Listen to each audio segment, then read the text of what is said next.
professors and leaders among those who are steadfast in Islam. Okay, brothers and sisters in Islam, Alhamdulillah, again I would like to welcome all of you. Inshallah, tonight is, the room is still not full, but I believe they are on the way. It's always like that. They normally pray Isha, then inshallah go. By the end of the session, we get full action, inshallah. Okay, brothers and sisters, I would like to first introduce our guest speaker tonight. The topic that Brother Jibril is going to present is about fulfilling the needs of new Muslims, alhamdulillah. So Brother Jibril, a Romania, so from the name you know that he must come from Romania. But he has got the blood of Romanian, Algerian, Hungarian, Czech, and many more. And the meaning of courage is actually the crusader. So his ancestor was actually the crusader to the Ottoman Empire. Subhanallah. Now he become a Muslim and become, mashallah, the preacher for Islam. So he's the co-founder for Islamic Center for Research and Academy and the founder of Golden Rule Appeal in Canada, and is a philanthropist, researcher, public speaker, and educational leader with a passion for media literacy. He is a graduate of Mishkash University of North America, where he completed his bachelor in Islamic studies. MashaAllah. So bachelor in Islamic studies. Earlier, he graduated with a double major in biology and psychology, neuroscience, and cognition, and has also graduated from the Faculty of Education in Canada. MashaAllah. He studied Islam with various well-known scholars and has been active in the field of da'wah for 15 years. And for all you know, he was not born a Muslim. He was born in the family of the Crusader, and he embraced Islam in 2003 at the age of 20 years old, and now he is 36 years old. So within 14 years. Maknanya kalau umur kita punya anak 14 tahun lah. Masya Allah, he's a big scholar sekarang. He has been actively involved as a consultant for over a decade, traveling to over 30 countries and helping different communities start or improve their educational and academic projects. He has been coaching and counseling youth and parents for the past 15 years and has helped many return back to faith, mashallah. He's a passionate leader, curriculum developer, and also cultural sensitive teacher. Okay. Alhamdulillah, he's married with 4 kids. And now the family, some of the family staying in Canada, some in Romania, and some in Malaysia as well. Alhamdulillah. So without further ado, I would like to invite Brother Jibril to share his experience and also to excite us to be a good guide to help the new viewers. Assalamualaikum warahmatullahi.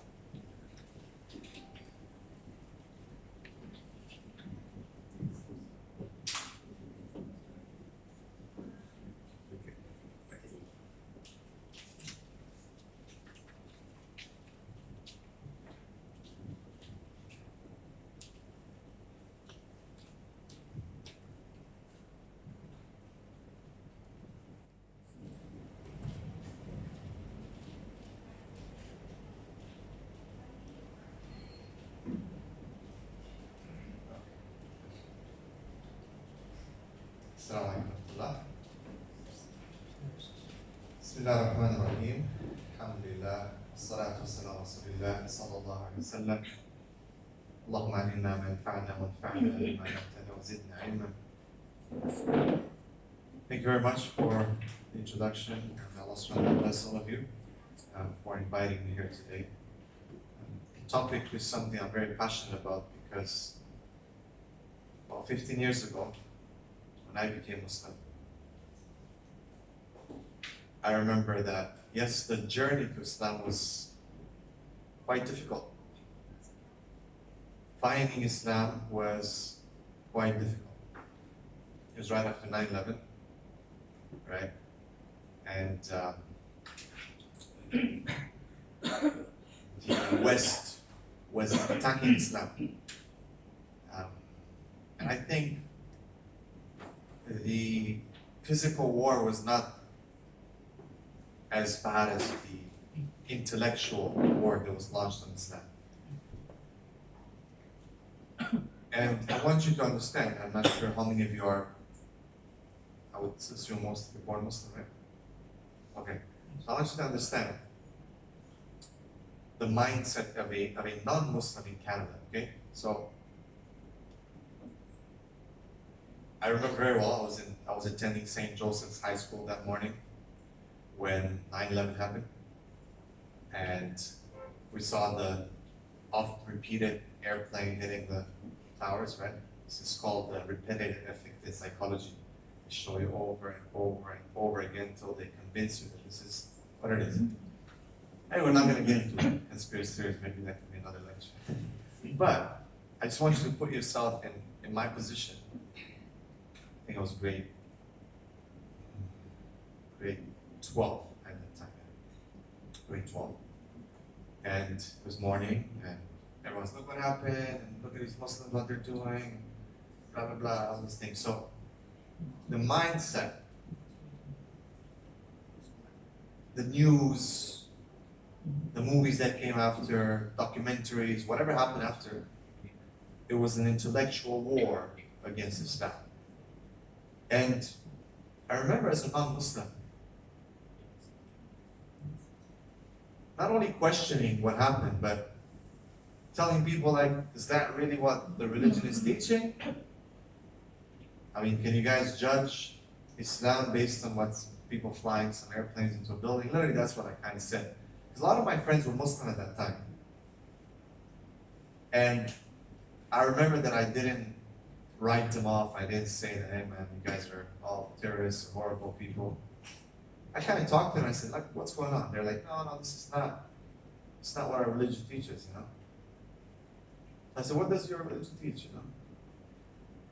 So it became a dialogue between myself and a few Muslims over the years as to what does Islam actually teach.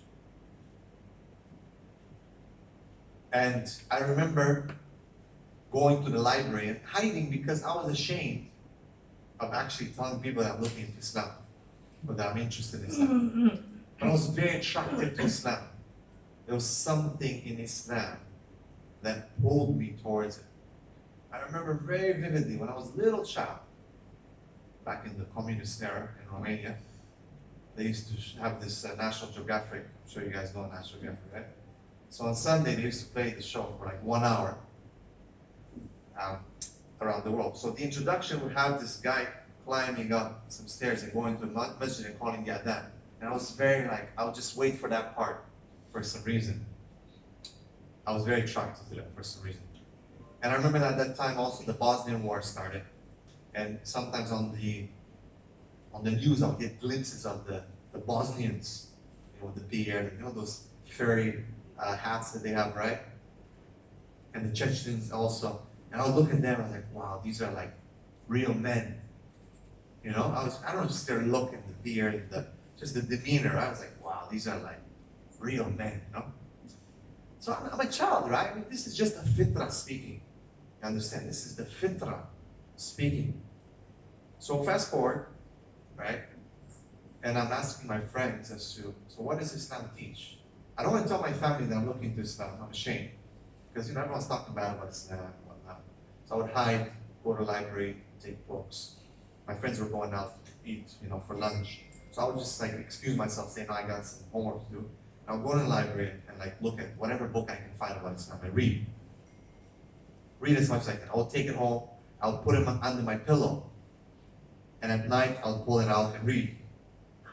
my brother would come out, hide it, or if my mom would come in, I'd hide it and make sure that they don't find out about what I'm doing. But I was very much interested in understanding what does Islam teach.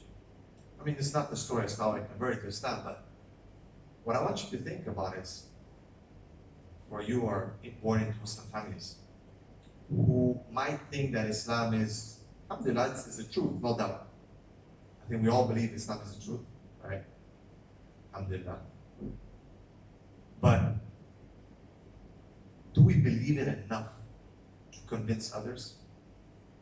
Because you know, when you speak to someone about Islam, if you don't believe it from the bottom of your heart, like you have yaqeen, you know what yaqeen means? It's like full conviction. There's no doubt about it. This is the truth. If you don't believe that in your heart, it will be very difficult to convince someone else. You know? Maybe it's the wrong example, but a salesperson has to really believe in the product that they sell. And we're not selling anything here, which makes it more difficult, right? The ajr is only with Allah, and it is a long-term in the hereafter thing, so it's nothing immediate. You're not going to get any paycheck for giving dawah. So you have to really, really believe it when you talk to people. So that's my question.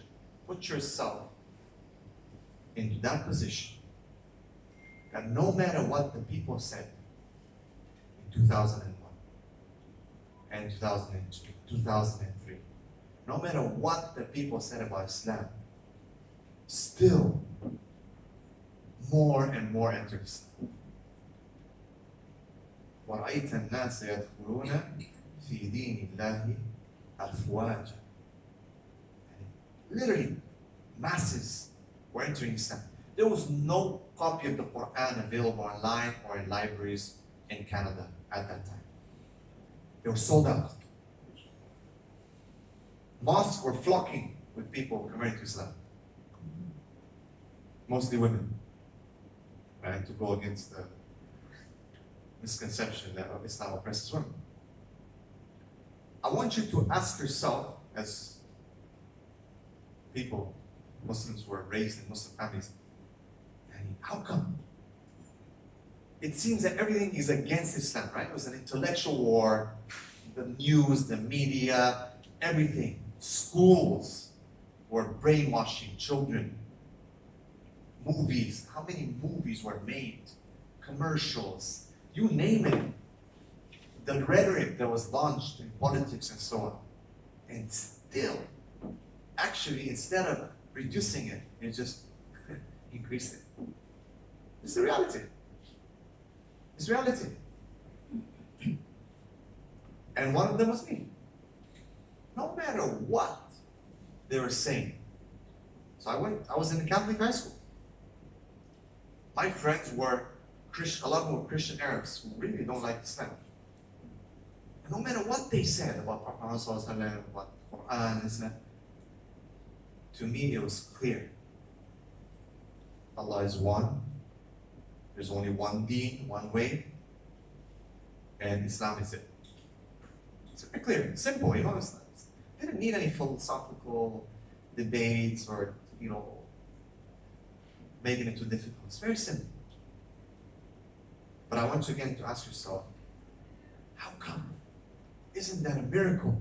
I mean, people are trying to destroy it, it gets built. People are trying to take it down, and it just rises. Because Allah says that. And no matter what they say, they want to blow out the light of Allah with their mouths. Imagine, this is literally what it is. It's like someone going like this to the sun and trying to pull it up. Literally, this one is. Allah yutimmu nurih, walau kariha. And Allah will perfect His light, even though this believes. This is the reality. I mean, we are living, we're seeing this. And we should be proud of it. We should really feel like we have some amazing not to hold it to ourselves and to say, you guys are all going to Jahannam, you know? You kuffar, disbelievers are going to the hellfire, right? Sometimes people talk like that, you know? That's not how the Prophet ﷺ, how he started anyway. I mean, to an extent, if someone refuses and so on, that's a different story. But the Prophet ﷺ was trying to save people, right? And this is how, when you feel that you have the truth and you want to share it with others, you would be like the Prophet ﷺ, who would cry for the ummah. And you say, ummati, ummati, my people. And he was trying to save Abu Jahl. And he was trying to save Abu Talib. And he was trying to save Abu Sufyan. And he was trying to save all those people. And he struggled, he didn't sleep, and he didn't eat, so he can reach out to them, so he can save them. And this is the objective of da'wah, is not to defeat someone in a debate. I guess Musa alayhi salam, he defeated Fir'aun and the magicians in a debate. It was a public debate, and he made on purpose to make sure that if these guys reject the truth, at least I'll make a lesson out of them for everyone else to see, so that they can be guided. But in the end, he went to Fir'aun and he said, in a nice way, don't you want to be purified? Don't you want to be guided? These are beautiful words, you know? I guide you, be guided to Allah, so you have piety. But he said, he said, I'm your Lord, the most high, right? So then, okay, finish now. Now, no more Mr. Nice Guy. But the initial default is to call people to save them. And that's why the Prophet said, I'm like someone who's trying to stop you, and you guys are like these flies just rushing towards the light. And I'm sure you all see it in the restaurants, right? You have these mosquito lights. Keep hearing that, right? That's exactly what he was saying. That's how you are. Human beings are like that. And I'm trying to stop you. Stop. Go. This is what the Prophet said. Now, where are we? Where are we when it comes to that? Because it's not enough to believe that Islam is truth. It's not enough to believe that we are on the right path. We have to believe it to such an extent that we're willing to give it to others. Willing to sacrifice our lives, our families, our time, and everything to share this message, to save the people. Imagine what kind of mission that is when you save, or you try to save people. It's a mission. It gives you purpose in life. You wake up in the morning and you say, who can I save today? And subhanAllah, you won't see it sometimes for years and years and years. You might feel like nothing's working, but Allah will bring it. If you're sincere enough, Allah will make it for you. But you are trying to save human souls. You're trying to save people from hellfire, not expecting anything from them. لا نريد منكم جزاء ولا شكور. We don't need any thank or any, no rewards.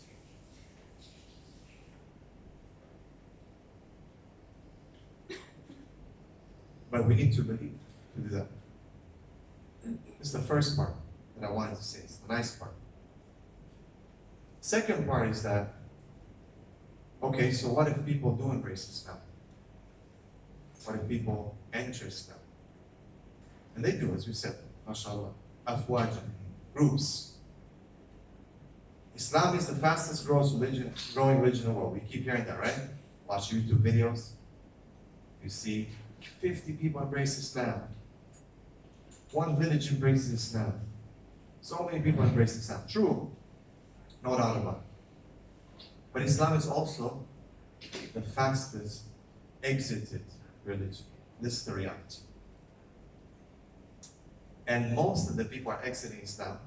It's a few categories, but most of them are the ones who convert to Islam. The ones who enter Islam, such as myself, they do taste Islam for some time, but then because of different reasons they leave Islam. And a lot of the times, those reasons are social, intellectual. Hence the title today. What and how do we fulfill? What are the needs of these new Muslims? How do we fulfill them? So, the nice part of the lecture, the Imam Rooster finished, right? People enter Islam, everyone agrees, right?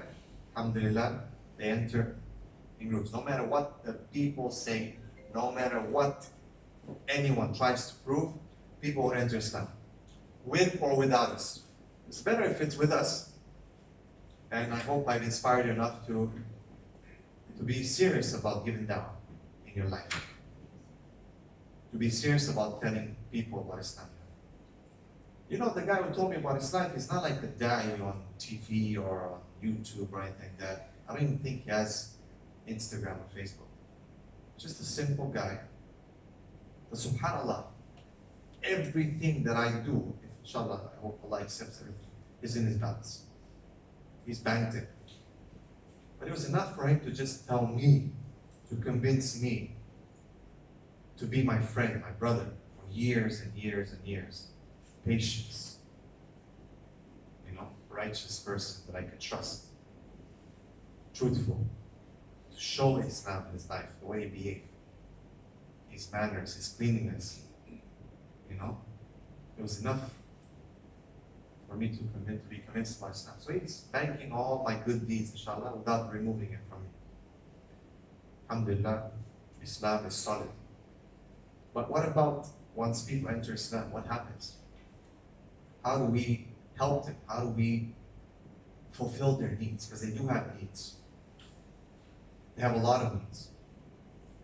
And that's why I do what I do, is because I'm trying to help some of those new Muslims and some of those people, such as yourself, who are serious about helping them, to teach them to understand, to share my story and what I'm doing, so that hopefully you can also contribute to this. One of the first things that I want to highlight amongst the needs of new Muslims, the most important one, is not for them to be convinced necessarily that what they've done is the correct choice. They know, they've accepted Islam. Trust me, if someone becomes Muslim, they've done it. Intellectually, they've converted for a good reason. And most of the time that is what? What do people embrace Islam for? Usually. Can someone tell me? What's the main reason? Why? From what you've heard now, when people talk about stories about embracing Islam, what's the main reason? Intellectually, academically, why do they become Muslim? Anyone? Exactly. Tell me. Simple. There's nothing, no religion. I challenge you. I challenge anyone. Go through all the religions. I've gone through most of them. And bring me one system that is close to Tawheed, the perfection of the oneness of Allah and His attributes. Because rationally, I mean, if God is God, I mean, anything that's far away from the perfection of that divinity is not God. It's as simple as that. Someone dies or forgets, or they fall, or they fight, or they don't know, or I mean, when you read some of the theological stances of some of the philosophies and religions, you read and you're like, this is not God. It's as simple as that. No disrespect to anyone, you know. People today get very sensitive when you speak about their religions. But the truth is the truth. I mean, just go and read. You know, when people go and choose, let me choose between two jobs. I want to take two careers, two job offers. Which one's the best? Right? You read through the description of the job, and you say, well, this one's better, right? Because it has better objectives and better clear outlines to what I have to do, and better remuneration and rewards. You know, it's better pay. So rationally, a person would choose the best, isn't it? True or not? Am I wrong? Are you going to pick the lesser paid job? No, you pick the best, right? You look at two clothes. When you have a clothing with defect, and you have a nice clothing, you pick the one that's nice. A car that leaves smoke, a car that's nice and clean and drives well. You pick the best, right? So when you look at faith, religion, I don't know why people expect you to hang your intellect to the side, you know. When you look at that, you're gonna pick the best, right? When you look at Islam, Islam is the best. There's no ifs, ands, and buts about it. Islam is the best. So, I picked it, you picked it, people pick it. New Muslims, converts, they convert to Islam because Tawheed is perfect. But it's not enough. Because in the end of the day, human beings are more than just intellectual creatures. Human beings have emotional needs. So yes, while the first and most important thing is an intellectual stimulation for a person to really, if they believe in God, they want to embrace the truth, the best theology, they'll do that, alhamdulillah. But that's not enough. It seems that it's not enough. It should be enough. But most of the people who leave Islam, it is because of social issues. And this is what I'm going to focus on today. Maybe we can do another lecture about the proofs of Islam, about the evidence of Islam, about comparative religion, as why Islam is the best, the theological stance, the intellectual stance, the rational stance, the proofs and evidence, the miracles of Islam. We can have, inshallah, another lesson for that. But in my experience, and this is just my personal opinion, yeah, I've seen that a lot of people who understood and were convinced by the intellectual proofs of Islam, the miracles, it was not enough. Because when the stomach was empty, the brain was not working anymore. They didn't realize that, wow, the Quran is miraculous, yeah? When your stomach is growing, it seems that the intellect's not working anymore. So you have one village in Africa who took Shahada, all of them. Within a week, they turned back. Missionaries come with bread and food and rice, and they flip. I'm telling you, I'm not kidding you, man. I have people who are working on the ground there. They said, Brother Jibril, trust me, man. All that village is now back to Christianity, or whatever, whoever's going to come and bring the food. But that's Africa. Let's talk about here, our context. Okay, someone embraces Islam, they're convinced about it.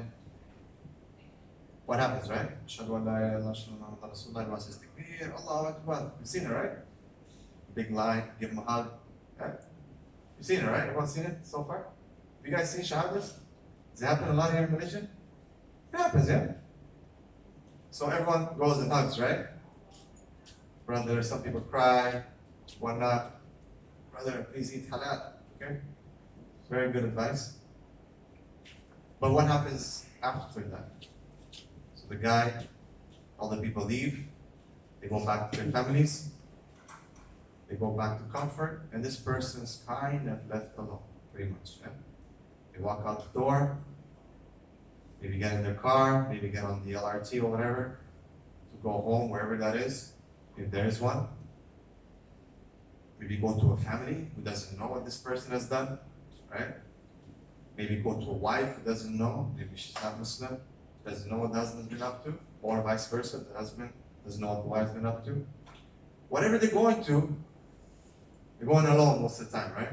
I don't think there's going to be anyone from the community like, come, stay with me, I'll take care of you, I'll teach you. It'll take time. People will say, come back to the center, inshallah in a week we'll have a lesson. A week is a long time, man. A very long time.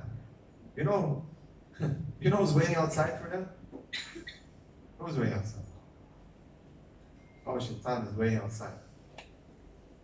He's just like, he's pissed off. He's very upset. Because Shaitan, he's very upset when someone becomes Muslim. He's out. He's lost the person. He says in the Quran that I will wait for them on the Sirat al-Mustaqim. Imagine that. He didn't say I'm going to, till now he didn't bother about this guy. You think he's bothering about the guys in the club and the people drinking? No, he's not. He's all good, man. He's bothering about the people in the masjid.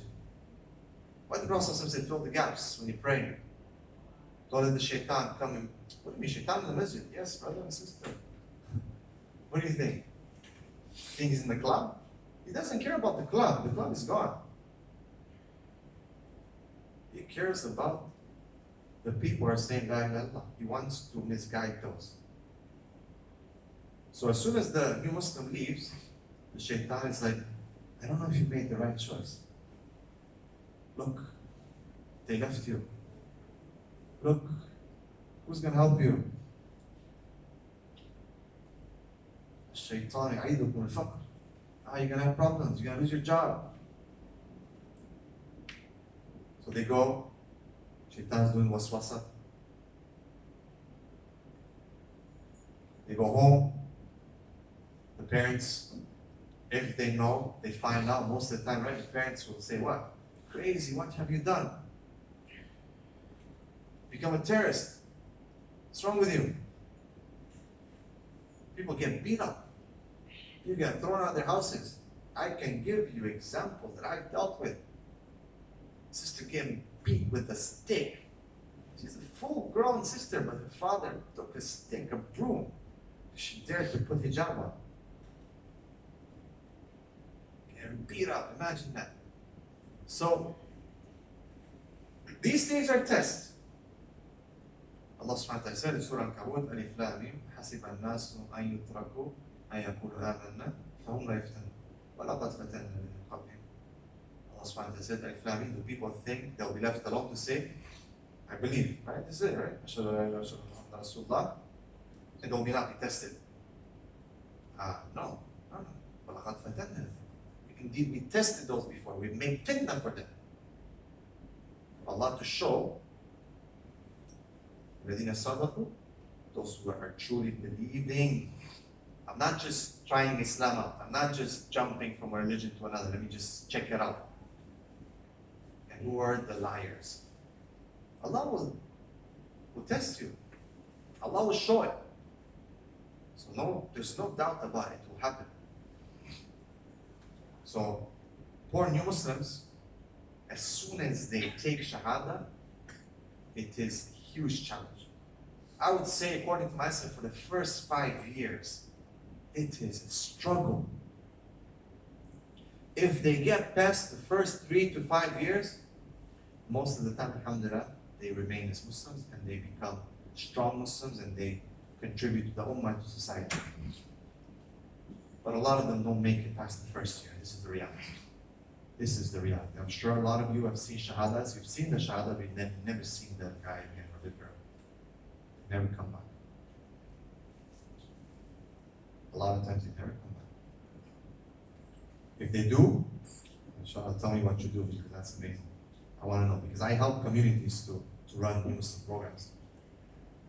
And most of the communities are doing the same thing. Shahada takes place, everyone's happy, takbir, Allahu Akbar, this and that. Maybe first day they'll come back, second, 3 days, after a little bit of time, never to be found again.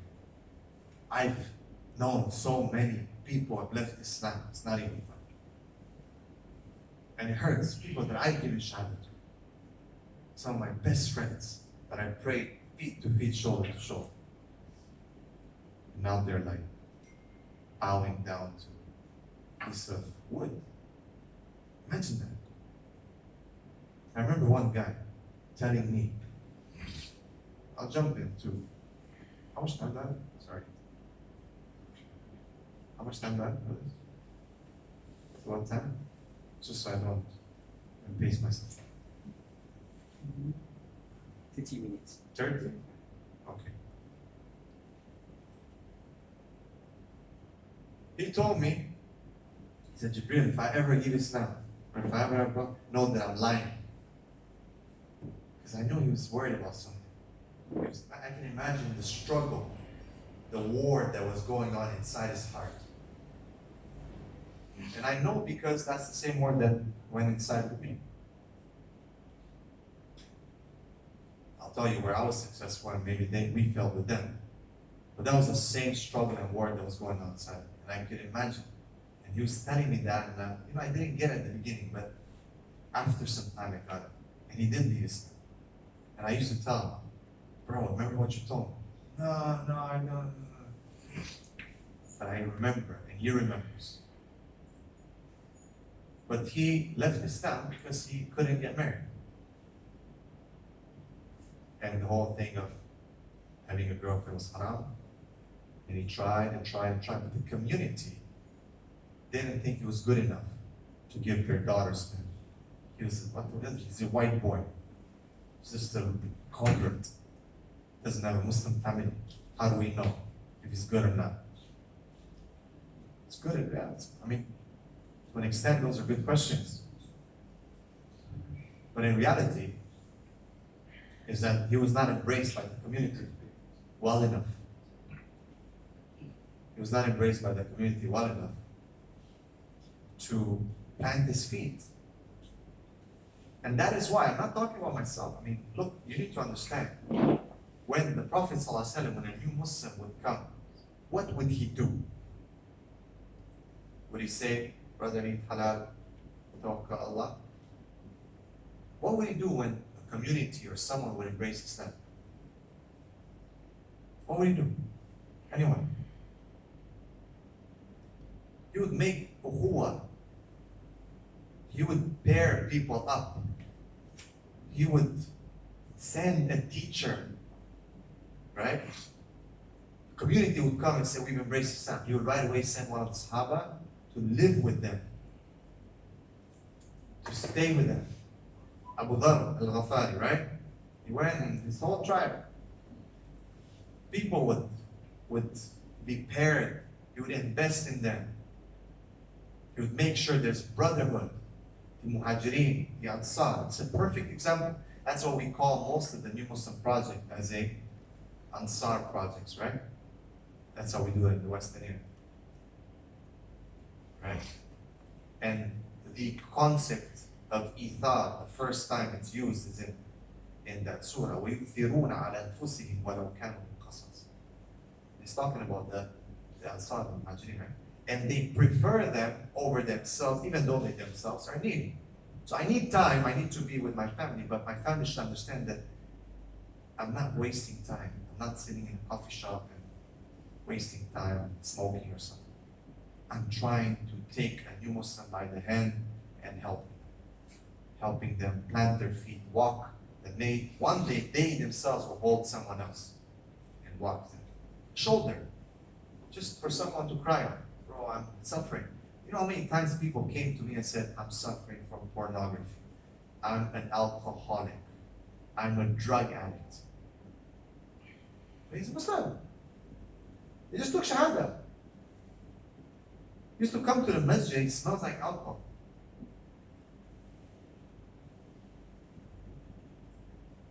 Masjid smells like alcohol. He's still Muslim, subhanAllah. His family kicked him out, took his business, took everything from him. He's a grown-up man. But he stayed as a Muslim because, we didn't tell him, what the heck are you doing, man? It's haram. Yes, it is haram. But the Prophet ﷺ, one of the first ruling about khamr was that don't, لا تقربوا الصلاة وأنتم سكارى, and you are drunk. Don't come close to salah and you're drunk. I used to tell, bro, at least when you come to the masjid, try not to, take it easy, huh? And okay, I can do that. Alhamdulillah, he's given it up. He's given it up. But it's nothing strange. I know some people say, no, when you become Muslim, right away, everything, the whole Sharia, full package, 100%. I don't know. I'm not going to argue those because these are some scholarly opinions there, But, Abu Mahjan was one of the Sahaba of the Prophet ﷺ, and he was an alcoholic. A lot of people don't know that. In one of the battles, he was tied and he was whipped. He was not allowed to participate in the battle because of his consumption of alcohol. I'm not saying that it's okay. All I'm saying is that understand how to deal with the person who's got a problem, especially when they're new Muslim. By the way, all Sahabas were new Muslim, you know that. Right? Most of them anyway, except for the ones who were born into after immigration, Abdullah ibn Zubayr and so on. Some of them were born into Islam. But in general, most of the great Sahabas that we know, they're all new Muslims. And they all had issues.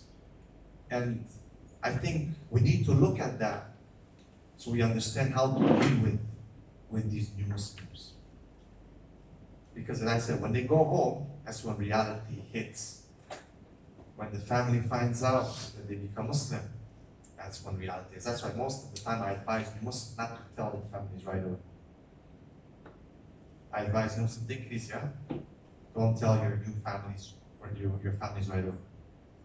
This is my advice. Take it easy. Hide it for some time. And so on. So, and they do. Some do it out of hikmah, some do it out of necessity. You know, my friend who's alhamdulillah Muslim now, he became Muslim about a year after me. He was only 13 when he became Muslim. And I remember him calling me and crying and, you know, telling me, and he said, bro, I was making sujood and my father came from the back and kicked me. You know, like kicked me in my back. And then it was winter and threw me out in the snow. Imagine. That guy left Islam twice. He left Islam twice. But alhamdulillah, now he's been a Muslim steady for at least 10 years. But at the beginning, he left Islam twice, I remember. I would argue with him. I would try to rationalize with him, to explain to him. And there was always an issue, a social issue. There was always something to do with the family, with not enough support, people not understanding you, people not listening to you. It was always like that. And a lot of the times the problem was solved by just saying, let me meet you, let me come to you, yeah? Come stay with me. Let's go have some food, let's go have some coffee. Just talk. You just start talking, and then feel better. But if no one is there to talk to you, no one is there to tell you, hey man, come, cry, no problem. I understand it's difficult. Yes, Allah is giving you a big reward, you know. It's okay, inshallah, you'll make it through. Don't worry. You guys say, come on man, what are you doing? Where's your faith? His faith is there. But needs some nurturing, yeah. I'm not saying that. I'm not coming from, you know, I don't know, from Dr. Phil or something like that. Or Oprah. I'm talking about the Prophet ﷺ used to do. You know, how the Prophet ﷺ used to behave with the Sahaba. How the Prophet ﷺ used to nurture them and make tarbiyah for them. Because that's why they stayed into Islam. You know, that's why they, not only they stayed into Islam, but they excelled and they did what they did. They excelled. But sometimes that's what they need, you know. That's how you take care. I mean, if I were to kind of summarize, the main point is that you need to understand the difficulties that they go through, and you need to offer a shoulder for these people to put their head on. Listen, give them advice, study the seerah of the Prophet to understand how to deal with them. Not, you know, the judgment. The judgment has a place, no doubt. I'm not saying that it doesn't, but it's very far, you know, because what happens is a lot of times when these new Muslims, they try to reach out, if they have the courage to do that, a lot of times they'll be chastised. And I mean, subhanAllah, we as Muslims, if we dare to sometimes ask a taboo question, people are like, what's wrong with you? Don't you believe? Or something like that, right? I mean, sometimes people are shy to ask people knowledge questions because they'll be judged. And I remember when I had some doubts, and I did have doubts at the beginning, intellectual doubts about Islam. So I didn't have knowledge. And I remember going to someone and saying like, kind of like, you know, how can you ask this question? This is wrong. And it reminded me of my times in the Catholic high school when I asked my priest, it's like, about the Trinity. I said, it's not in the Bible. Priest, what's going on? He said, how dare you? Don't you believe? You know, and I was like, whoa, this is very familiar to me, right?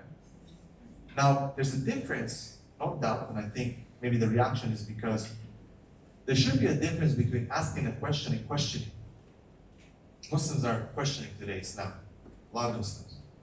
Got feminist Muslims and liberal Muslims and all kinds of Muslims. There's so many different nuances today. And not a problem to ask questions, right? Asking a question with the objective of knowing something. You want truth, you want to understand. Questioning, you already made up your mind. You just want to prove someone wrong. There's a difference, right? قالوا أتجعل فيها ما يفسد فيها ويسفك الدماء. The angels asked Allah. They asked him, right? Are you going to put on this earth someone who's going to make fasad and spill blood? قال إني أعلم ما لا تعلمون. I know what you're doing. Allah didn't say, how dare you question me? I know, they're trying to understand. What's going on? We know that what the jinn have done, they have freedom of choice, and now you're going to create another being with freedom of choice. I mean, we see what they've done, they're going to do the same thing. What's going on? What are we doing? So Allah says, I know what you're doing. Simple. You're going to find out. I'll teach you. So that's the difference, right? But today we as Muslims, it's very hard to ask. So imagine the non-Muslims. Imagine the new Muslims when they have a doubt or they want a clarification, how difficult it is for them to ask a question. That is why this is our job here. Number one, to learn, to know how to answer, not just everyone just takes it out from their own mind. Number two, to be available for people, to be able to ask and to clarify things. Sit with someone over food, does amazing things. Drink some coffee, talk a little bit, ask, answer, support. That's what I had as a new Muslim. This is what was offered to me. I had some brothers who were with me in university, and I remember that time I was going through a breakup. You know, I had a long-term relationship and I was going through a breakup. And, you know, the guy who gave me shahada and gave me dawah for so many years, I felt so comfortable, so I told him about it. He didn't say, Alhamdulillah, bro, it's haram anyway, you know, like, he was like, yeah, I know it's difficult, bro, but Allah will give you a way out, you know. I remember we were driving to the masjid, he came to pick me up. He came out of his way to take me to my youth, to come and take me every day to the masjid. And he said, bro, take a bus. Like he would go out of his way. He lived far from me. I'm coming. I'll pick you up. Let's go for Isha. Let's go have some food. He spent time with me, invested in me. And it pays back. But I remember that I felt very comfortable to tell him about the problems that I had, and he didn't say, come on, man. It's very bad to have a girlfriend, you know? It's haram. Like I knew it, but he didn't judge me. And I talked to him, and then, you know, someone gave me like that's how I learned istikhara. That was you know, I mean, imagine the context, you know. So they gave us lots of like, okay, look, if it's good for you, you pray istikhara, it's gonna go. And so that's how I learned. You know, they wrote on a piece of paper, transliteration. I'm like, okay, Allahumma inni astaghfiruka wa astaghfiruka wa qudratik wa as'aluka min. I mean, that's how I learned it. And lo and behold, alhamdulillah. You know, subhanAllah, I remember it. I was so devastated. And that night, two Pakistani brothers and one Egyptian brother, they came and stayed with me in my house, slept over. Don't worry, we're here with you and all that. It was beautiful. I felt like, even though I don't have a Muslim family, these guys were the new family. That's one of the main needs of new Muslims, that they lose their family. We are social animals. We need friends. We need people to be with us. And if we don't have that, it's a very, very difficult path to trot alone. But when someone is with you, you know, you feel good, isn't it? When you have a problem and you have someone you can talk to, someone you can go to, it's amazing. And literally these brothers open up their hearts and their houses, and everything, you know, to me. For what? I mean, they don't even know me well. But it was only for the sake of Allah, only for Islam. You know, we used to go and play football in the masjid. There's a gym. which, subhanAllah, we build masjids just for salah these days, I don't know, alhamdulillah, I think here in Malaysia is a bit more inclusive or community center, but, in some countries you just pray and leave, You just go spend time there, there's a library, and, it was really nice. I visited Australia recently, there's a beautiful center, there's a gym, there's a coffee shop, there's a library, you can sit there, you can do your homework. Like people just come and hang around the masjid. I know some like, oh no, the masjid. But like the Prophet used to tie prisoners in the masjid. And they used to make plans for battles in the masjid. And Ahlul Sufa used to live in the masjid. And the Prophet his house was just attached to the masjid. So it's more than just like, okay, pray in, get out, get lost, go home fast. And that really made a difference for me. Because like, let's go to masjid and we'll listen to a lecture. And after lecture, there's football. After football, there's food. It's like perfect combination, But it made such a huge impact on me. I remember till today all those things. I think that I am, or I do what I do, and I am what I am today because of some of those things. After Allah's blessings, of course. But that social component was so important. I know that there's a lot actually to talk, but I wanted to focus tonight on that specifically. To offer social support to the new Muslims. And knowledge is important, as I said, right? Maybe this center, other centers, they do classes and so on. Maybe that's once a week, maybe that's twice a week, maybe that's, I don't know, every day, could be. But remember that in between, there's a lot that happens. There's a lot that happens in between. All those minutes and seconds, they're alone, the nights, the lonely nights that they're alone. There's a lot that happens. And wallahi, the worst thing anyone can do, the biggest loss in this life is to lose your deen. It's the worst, the biggest loss. You can lose your health, you can lose your money, you can lose everything. But losing your deen, this, because I know how it feels. I've seen people doing it. I've seen what happened to their lives.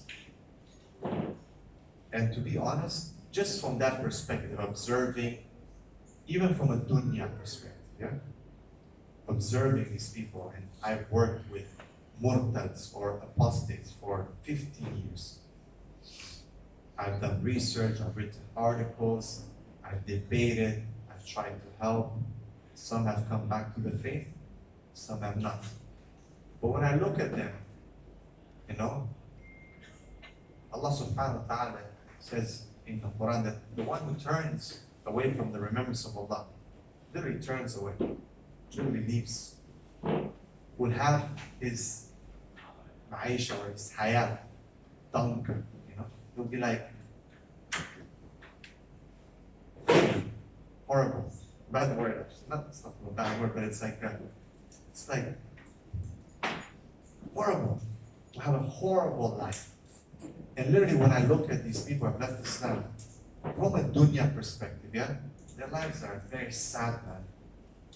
Very, very sad. Because you know why? I'll leave you with that. Maybe open up the floor for some questions. Because you're never going to be able to remove the difficulties of life. These come to the prince and pauper at the same time, to the poor and the rich, to the smart and the not so smart. Difficulties of life, the challenges of life, you can never remove them. Allah, if you solve one, the second one will come. There is not one person, if they have all the money in the world, that they'll say, I have no problems in my life. Actually, you find the ones who have all the so-called dunya arranged and proper, that they have the most problems. They're the most depressed, and they have to go to all these shrinks and psychologists, take drugs, and then overdose and die anyway, right? Very young. How many of them happen? But when you have iman, at least, then at least you know that Allah is there. And, as the Prophet ﷺ said,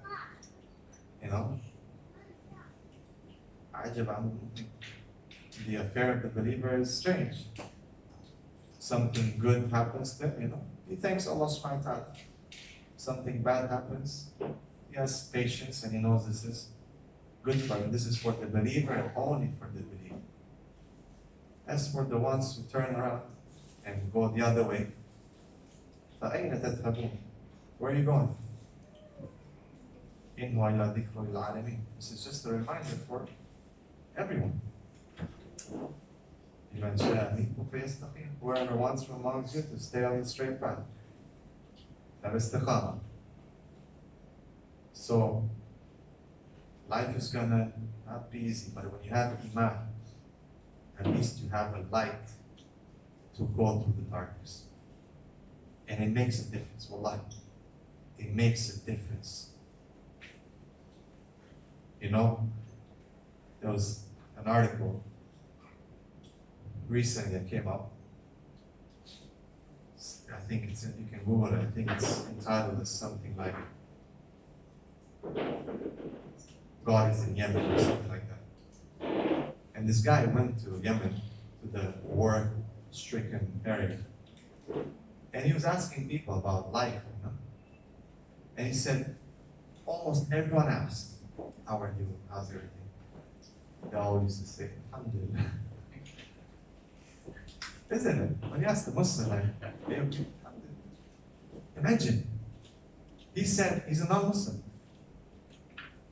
He said, I would ask people, like, I look around and I cannot imagine, what you see. Imagine a mother holding her child and knowing that he or she's gonna die. Starvation. So many of the diseases that have surfaced now in Yemen because of the war. And he's saying that, I asked him, are you okay? How are you? Alhamdulillah. You know? Alhamdulillah. So this is Iman. This is the difference between Iman and Kufr. So we ask Allah subhanahu wa ta'ala to help us understand the blessings of that. And we ask Allah to help us to help others to maintain it. Of course, this is by the will of Allah, but see, we have to do our job. We have to do our part. If we don't do our part, and we could have done it, Allah will ask us. Especially for those who have knowledge. Ahlul ilm, people of knowledge, people who know what Islam is, people who have the ability to speak, people who have money to do these projects. You know, Allah will ask them, what have you done? On the day of judgment, Allah will ask, what have you done? You know? That's why the da'i is the righteous da'i, the good person. He's ahsan. وَمَنْ أَحْسَنُ قَوْلًا مِمَّنْ دَعَا إِلَى اللَّهِ وَعَمِلَ الصَّالِحَاتِ. It's not enough to just talk. You have to also do the righteous deeds. Because, of course, preaching is very easy. It's not that hard to do this speech. But implementing what I'm saying is the difficult part. So Allah has put the two together. You want to be amongst those who have ahsan qawl, and you have to be calling people to Islam, then you have to do good deeds, inshallah. So may Allah make us among those. And I end with that. May Allah keep us steady on the deen, and as the Prophet ﷺ used to say, Allahumma ya muqallib al-qulub, thabbit qulubana ala deenik. Allah, the one who changes the hearts, keep our hearts steady on your path. Ameen. Salatu wassalam ala Muhammad wa ala alihi wa sahbihi ajma'in. If there's any questions, inshallah, we'll take some time to answer some questions. Yes? Just now you said people privilege, more wealth and time, they are also responsible to help to spread Islam. Is it also including the women folks? Just with the lecture? Yes, of course. Everyone is responsible for doing that. Not only for men. No, because we look at for example, Aisha radiallahu anha, is one of the greatest scholars in Islam. Most of the Sahabas studied under her. There's of course adab of how and what, you don't become buddies. And there's certain adab and behavior has to be respected. Sadly, today, a lot of these things are lost. But no doubt, women had a big part in that. And I would argue that the biggest part that the women have to do when it comes to dawah is to nurture those children, those human souls. That's one of the best dawahs they can do when they raise their children into the faith. You know, Imam Ahmed's mother used to take him out sometimes, and literally, I know it's a bit harsh, but she used to like put him in the darkness to strengthen him, you know, to make him a man. You know, today our children are scared of like their shadow. You know, she used to dress him like a scholar from a young age, put turban on him, imama, send him to the dars of some of the scholars, you know, with the advice learned from his manners. Today we send our children to destruction, you know, to stuff that is against, you know, their own fitrah, thinking that this is like posh or something. So women, you know, have the biggest role I would say is in that nurturing the family. I think that's like one of the best downs, when you take care of human soul, you nurture a human soul, you raise a human soul, and you're proud of that, you know, because of course now the feminist movement is hitting very hard on that. They're trying to make women feel bad that they stay home or they take care of their family inside. They're somehow not on par with the men, you know. And how can men dare to request that from them? But then if you look around the society is almost on the verge of destruction because of that. Because I'm not blaming women, I'm blaming men. Because they're not strong enough to convince their wives what they're doing is amazing. What they are doing is amazing. What do you mean? If I'm staying home with the children, they're naughty, I can't take it anymore, right? SubhanAllah, it's amazing. When the child comes up to be the next Salahuddin or the next, you know, who was behind this? And then next Imam Ahmad, Imam Bukhari, you know, speaks about his mother. If you read his biography and speaks about his mother, what she used to do for him, how she used to make dua for him. He was blind and this and that. Come on. What are we kidding? They know that if they target women and they try to get them out, you have to be like men. Come on. You have to be on par, shoulder to shoulder. It's a deception. Allah subhanahu wa ta'ala says, وَلَيْسَ الذَّكَرُ Sim. Okay, and the man is not like the female. Everyone has a different responsibility. I mean, imagine the forward wants to play goalie and the goalie wants to play forward. Everyone in the football team has a responsibility, and when they play together, they win.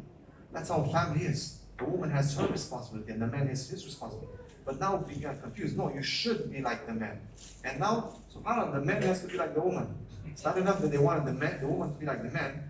Now the man has to be a bit more sensitive and try to, come on, how do you let yourself?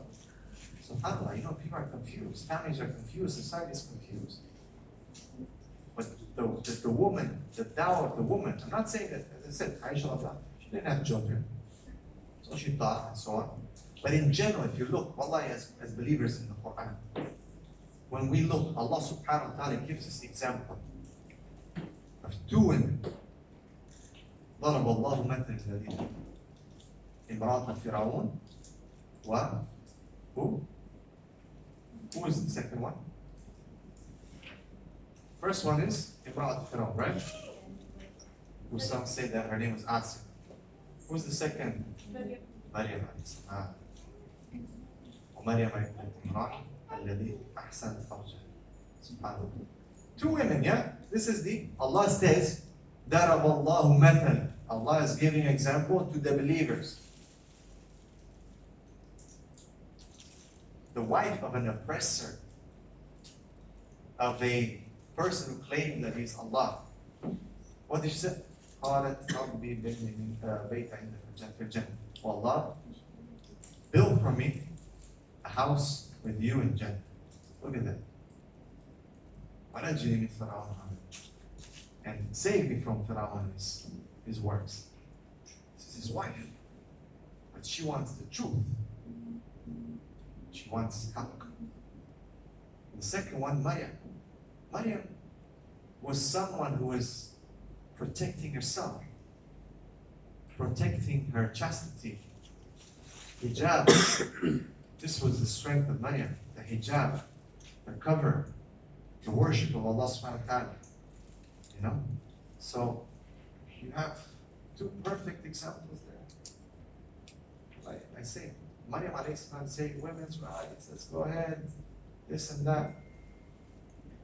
It's really, you know, we need to think about it. And Allah also gives us the other side, the wives of two prophets, Imra'at Nuh and Imra'at Lut. كانت تحت عبدين من عباده. They were under two of his servants, two prophets, but they were gone because they didn't listen. You know? So I think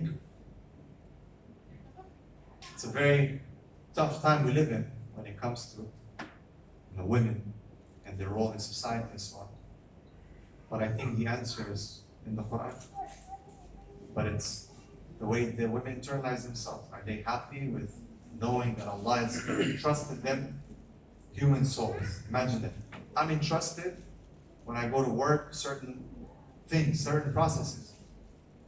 But my wife is entrusted 4 human souls to make sure that she does her best. Of course, I have to help. We have to help as men, no doubt. But the main responsibility of that tarbiyah is on that woman. And if she succeeds, I mean, just imagine the reward. Imagine the effect on the ummah. I mean, come on, this is the problem today. Look at our men. You know? You look in the past, those mothers were pushing their sons. Go out, go for salah. Do this, do that. Be a man.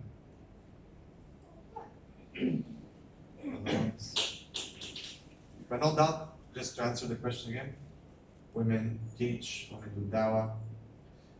Fatima Fikri was one of the women who started in North Africa, the first Islamic university. The first university, actually. The oldest university. So, alhamdulillah, we have a lot of examples, a lot of successful examples.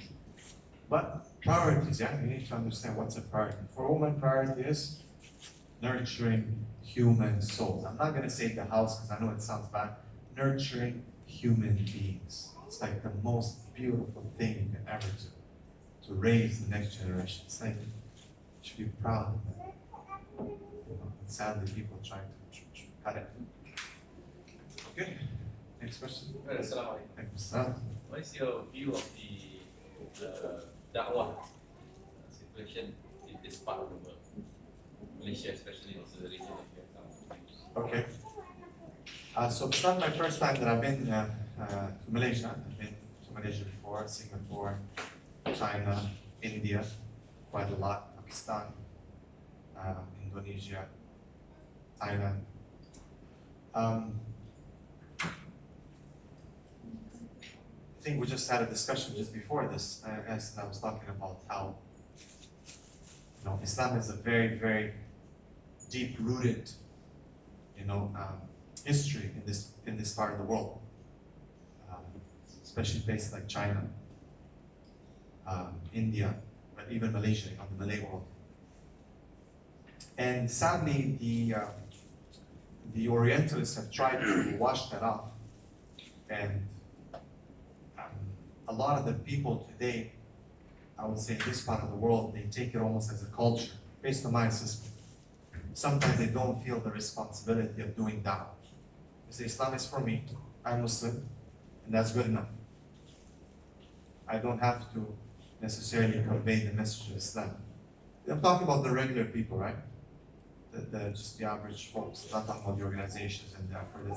There's a lot of effort that's been taking place, you know, in terms of the organizations that I've seen, I've been invited to speak at, and so on. But I think that there can be done so much more. I think that because, you know, Malaysia is a Muslim country, and I see it just from the regular people that they love Islam.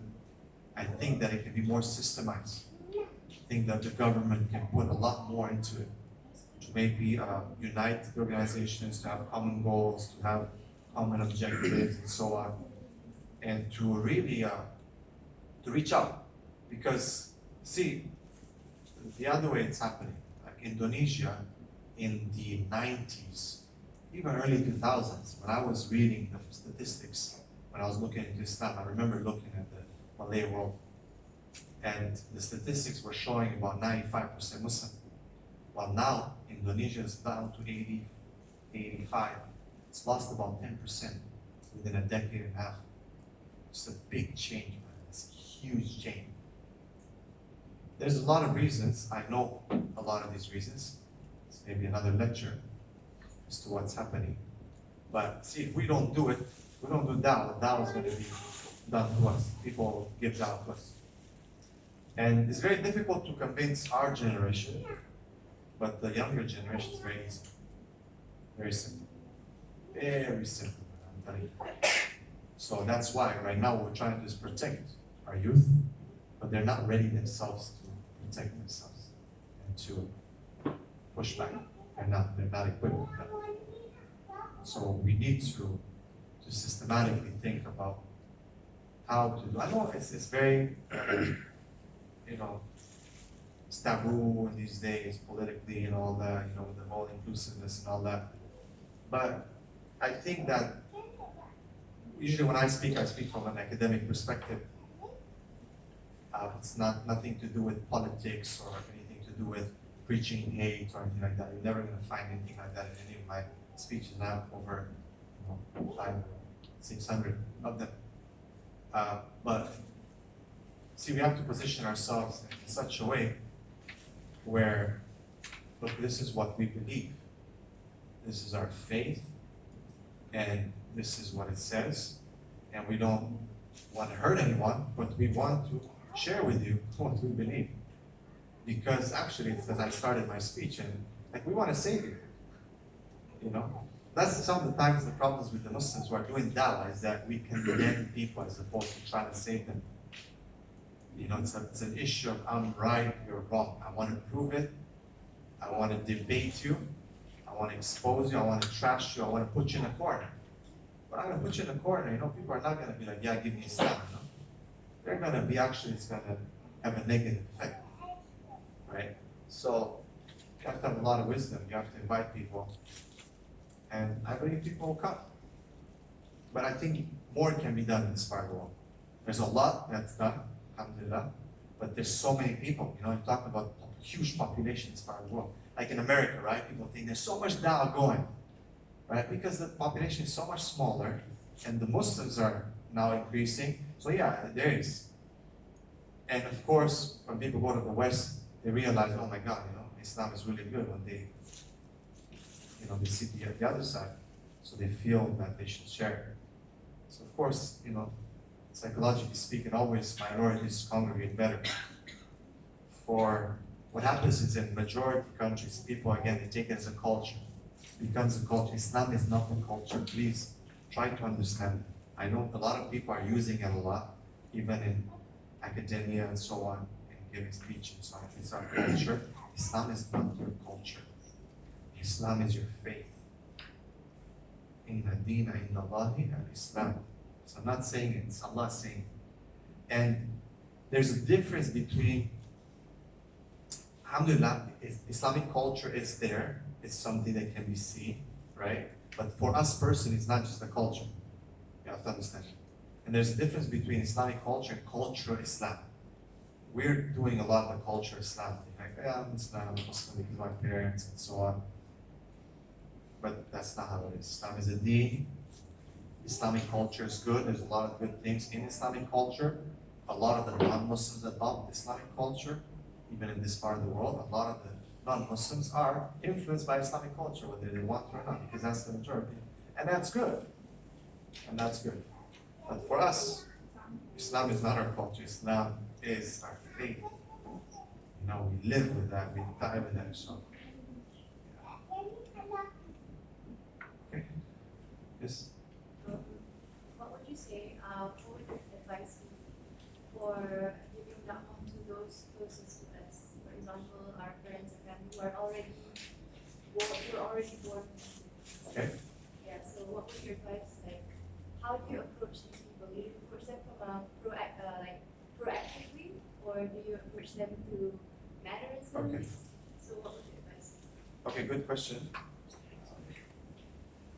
Again, that's probably the hardest category to give da'wah to, your family. And that is because usually if a daughter talks to her mom and says, "Mom, what are you doing?" You know?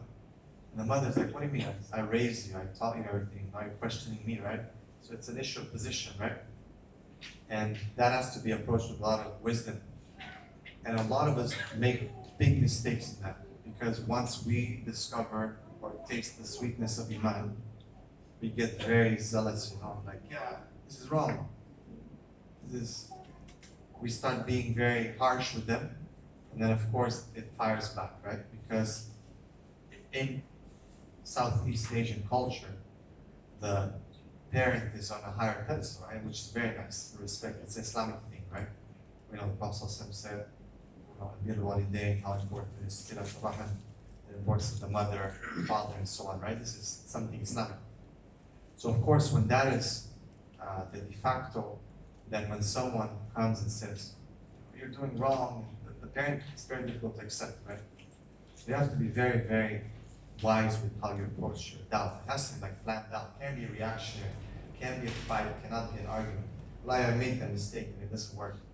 And a lot of people have made the mistake and they regret it. Most of the people who become harsh with their families and condemn them and so on,